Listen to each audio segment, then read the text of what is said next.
परमेश्वर की हजूरी में आज के वचन को सुनने के लिए स्वागत है। उस महान परमेश्वर के वचन की हजूरी में जिसने समंदर को धो भाग कर दिया, जिसने इजराइलियों को समंदर के बीच में से निकाल दिया, उस महान परमेश्वर के वचन को सुनने के लिए आपका स्वागत है, जिसने दानियल के लिए शेरों के मुंह को बंद कर दिया। हमारा विश्वास है कि आज के वचन को सुनने से आपका जीवन और आपका घराना सेम नहीं रहेगा। आज के वचनों को लिखा है परमेश्वर के दास अपोस्टल अंकुर यूसुफ नरूला जी और पास्टर सोनिया नरूला जी ने, और आज के वचनों को आवाज़ दी है भाई कमल ने। तो आइए अब हम परमेश्वर के वचन की हजूरी में चलें और देखें कि आज के दिन परमेश्वर का वचन हमसे क्या बात करता है। God bless you. मेरे प्रियो, जैसे कि आज के वचन इब्रानियों 5 उसकी 13 में लिखा, क्योंकि दूध पीने वाले बच्चे को तो धर्म के वचन की पहचान नहीं होती, क्योंकि वह बालक है। मेरे प्रियो, लोग कई कई सालों में मसीह में हैं, लेकिन फिर भी उनका जीवन नहीं बदलता, उनकी प्रार्थना के विषय नहीं बदलते। इसका कारण यही है कि वह अभी तक आत्मा में बच्चे हैं और परमेश्वर में सचेत नहीं हैं। आप कई सालों से मसीह में हैं, लेकिन अगर आप आत्मा में बच्चे हैं तो फिर आप में और एक अविश्वासी में कोई फर्क नहीं है। मेरे प्रियो, जिस प्रकार गलातियों 4:1 में लिखा है कि मैं यह कहता हूँ कि वारिस जब तक बालक है, यद्यपि सब वस्तुओं का स्वामी है, तो भी उसमें और दास में कोई भेद नहीं। इसका मतलब है कि जैसे एक छोटा बच्चा अपने पिता की जायदाद का वारिस तो है, लेकिन जब तक वह बच्चा है तब तक उसका मालिक नहीं बन सकता, ठीक यही हालात आज के मसीहियों के भी हैं कि वह आत्मा में अभी तक बच्चे हैं और परमेश्वर के वचन को, उसके वायदे को नहीं समझ पा रहे हैं।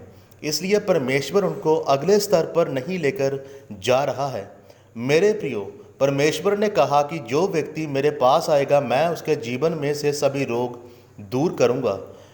लेकिन परमेश्वर का वचन है कि जो निर्दोष है वो मेरे पास आएगा, यानी कि जो बच्चा ना रहेगा बल्कि आत्मा में सतर्क रहेगा, तब मैं उसको ऊंचा उठाऊंगा।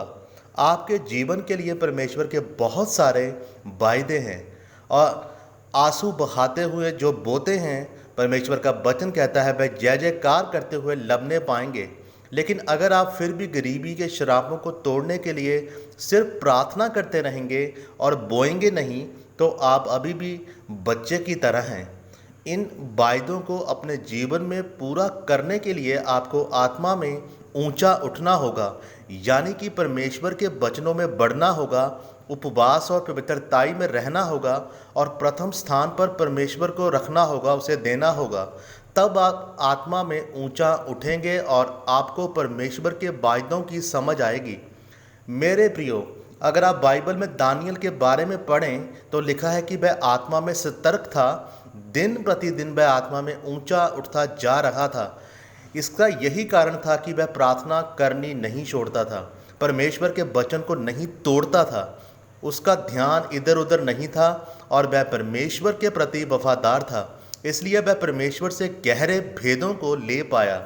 इसलिए अगर आप चाहते हैं कि परमेश्वर आप पर भी दानियल की तरह अपने भेदों को जाहिर करे, तो परमेश्वर के वचन के अनुसार चलें, पवित्रताई में रहें, संसार की चिंता से अपने आप को बचाकर रखें और रोज़ बाइबल पढ़ें।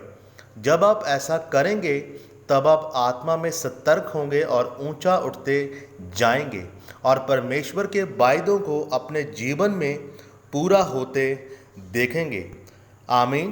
परमेश्वर आज के इस महान वचन से आपको आशीषित करे। प्रभु यीशु मसीह के आज के इस वचन से पिता हम अंगीकार करते हैं और सहमत करते हैं और सहमत होते हैं और मांगते हैं। आमीन।